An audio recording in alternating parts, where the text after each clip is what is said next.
What's up mga kabox? Ako pala si Junri, ang nangangarap na masinso pero tamad. Magandang araw sa inyo mga kabox. Tayo po ay mayroong NMAX version 2.2. Yung Y-Connect po ito mga kabox. Si sir pala ay magpapalit ng loud horn dito kasi mahina na yung loud horn nya. Tsaka magpapalit din tayo ng mini driving light switch kasi yung switch nya ninakaw yung rubber. Shout out pala ito mga kabox, yung unit ni sir. Yung may-ari pala nito ay si Sir Nakwa. Si Sir Nakwa ay yung author ng ng Mayudosi vlog. Nagko-content din po siya mga kabox. Ito po kay Sir Nakwa. Si Sir Nakwa ay galing ng PNP Santa Rita mga kabox. Ito po mga kabox yung NMAX nya, Yamaha NMAX.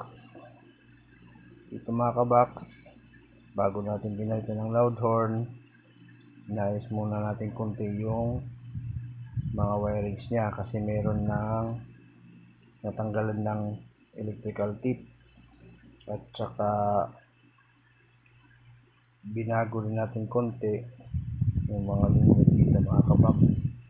Tsaka linipat natin yung pinaglagyan ng loud horn kasi kanina dito sa ilalim medyo tinatamaan siya ng brake hose kaya mahina yung tunog ng loud horn. Yan po mga kabox yung loud horn na luma. Papalitan natin yan ng PIAA baka naman. Ito mga kabox, hindi ko na po pinakita kung paano binaklas yung cover sa harap, yung headlight, yung buong headlight. Hindi ko na po pinakita kung paano baklasin. Ito mga box, si Sir Nakwa, shout out sa iyo sir. Mayudosi vlog. Ang ganda ng patawa-tawa ni sir from Santa Rita. Ito pala si Daniel Padilla, Daniel Matsunaga, iwan ko, basta si Daniel yan. Shout out din pala dito sa ating malupit na sniper Aris Guzman. Ito mga kabox, ayusin na natin yung NMAX.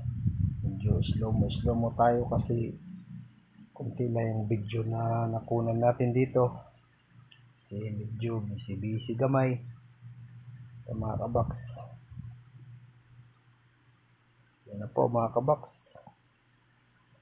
Inayos na natin dyan yung wiring. Nagpalit din tayo pala ng mini driving kasi hindi na umilaw yung kabila, tsaka yung sa kabila naman isa na lang yung umiilaw. Dito mga kabox, pasensya na tayo, naka bulletproof kasi tayo dito sayang ang tahi. Yan po mga kabox, inayos natin konti yung linya para hindi na siya mag-ground kasi yung ibang wire dyan wala nang electrical tip kaya inayos natin. Kasi linipat din natin yung loud horn sa taas para hindi na siya mabasa, at the same time hindi matamaan ng brake hose. Tapos nagdagdag din tayo ng wire para dun sa loud horn nya. Nakadual na pala to mga kabox. Dun pala to ni sir pinagawa sa Santa Rita. Tapos nagpalit lang naman tayo dito mga kabox, konting retouch para ito mga kabox, si Sir Nakwa from Santa Rita. Thank you mga kabox, God bless. Bunal.